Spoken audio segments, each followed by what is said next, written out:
Unë kam ndjekur me kujdes këtë ngjarje, jo vetëm ndarja mjeteve për mediumet elektronike dhe të shkruara private sipas projektit që duhet shpallet në kuadër të administratës komunale dhe cilin e drejton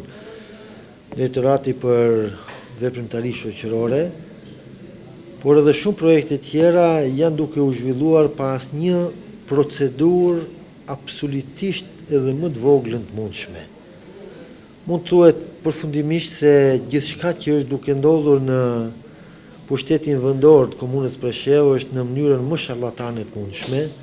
absolutisht nuk ka asnjë dozë as më të vogël të profesionalizmit. Ndërkohë, kjo formë e ndarjes mjeteve pa një procedurë dhe pa një shpallje publike për të konkuruar me projekte institucionet që merren me informim, padyshim se të sjellën në situata dyshimi shumë të madh se ç'po ndodh me paranë publike të qytetarëve të komunës Preshevë. Dhe në këtë sens, në asnjë mënyrë, Radio Televizioni Presheva, statutin që ka tani dhe statusin e tij si Radio Televizion që është akoma në dilema të mëdha, por se është institucioni i pushtetit vendor është, se duhet pasur kujdes veçantë në lidhje me programin që zhvillon, duhet pasur kujdes dhe anashkalimi i Radio Televizionit Presheva është me motive politike, dhe të dilet me listë se cili punëtor në cili subjekt politik është i renditur dhe nëse asnjëri nga ta nuk rezulton të jetë në alternativën për mashtrime, të shtypen, të denigrohen, të nënçmohen dhe këtë drejtim të sankcionohen nga paraja publike plotësisht meritore. Dhe kjo nuk do shumend se një pushtet i tillë i instaluar nga qeveria e Beogradit në trojkën e njohur tani më, cilët nuk janë prirur për të ndihmuar proceset, por për të parë shumë ngushtë vetëm mbi baza partijake, që në këtë rast është absolutisht e palejueshme. Unë kujtoj se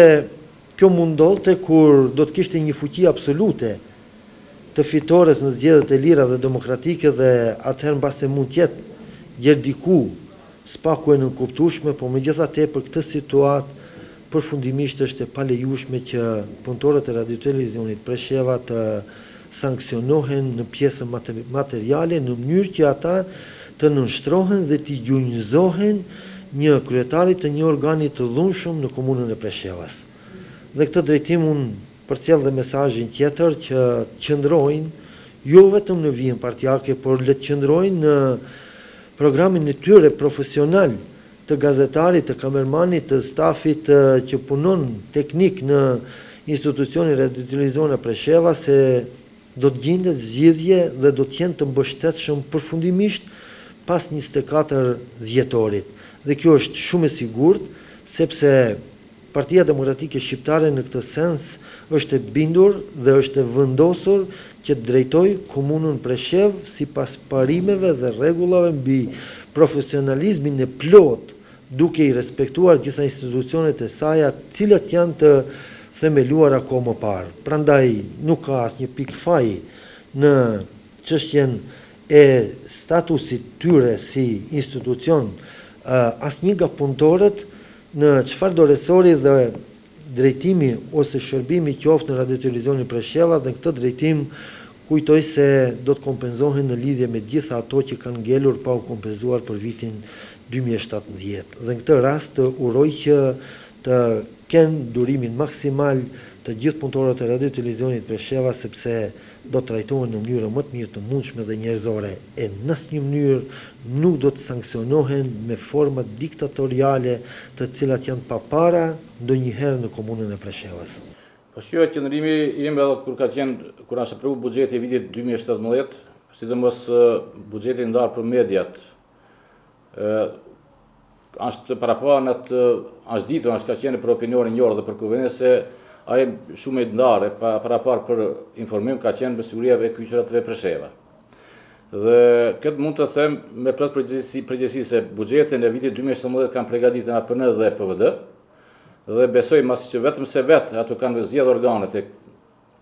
TV Preshevës, edhe drejtorin, edhe këshillin drejtues, është dashur edhe pjetë parapara që kanë qenë për media, është dashur për cilët TV Presheva deri në fund të vitit 2017. Dhe kështu që mendoj se nga shumë e parapara është dashur prapë këtë marrë pjesë ndarjen e këtyre mjeteve të TV Presheva, sepse kanë obligim më tepërmi moral ndaj TV Presheva se sa që obligim ligjor. Po çka nëse ka ndarje për këto dy media? Mendoni se kjo është një ndarje mjeteve për fushatën? Mendoj se është dashur për dallimin e mjeteve që kanë mbetë pa u shpërnda apo që me rebalancë janë rrit mjetet, është dashur shpallë një konkursit dhe të marrin pjesë në mënyrë të barabartë konkurrues që janë për ato mjete. Televizioni publik TV Presheva është një televizion i cili ka një histori me vete. Është për të ardhur keq që gjithë ata gazetarë profesionistë që u ndërtuan dhe krijuan karrierën e tyre brenda këtij televizioni e ngritën televizionin në tërësi. Sa i përket pyetjes, mendoj që është e padrejtë që të shmanget televizioni Preshevës nga çdo projekt i mundshëm që financohet nga komuna, edhe duke ditur që statusi i komunës Preshevës ka krijuar paqartësinë e vet, po paqartësi kjo e cila ne tashmë jemi të informuar se po shkon drejt një mbyllje me gjasat reale, po deri në kohën e cilën në vendimi përfundimtar unë mendoj që nuk duhet të anashkalohet nga komuna e veçanërisht edhe nga organi i përkohshëm, po gjithsesi unë bëj thirrje edhe te organi i përkohshëm që TV Presheva të jetë në vëmendjen e tyre në mënyrë që të respektohet dinjiteti i çdo punëtori dhe çdo punonjës i cili ka dhënë një kontribut gjatë në këtë shtëpi informative, shtëpi kjo e cila erdhi në kohët më të vështira për shqiptarët dhe e informoi e ngriti problematikën e luginës Preshevës, po ashtu ka kontribuar edhe në çështjen e ngritjes së pakënaqësive, vetdijes kombëtare e gjithçka.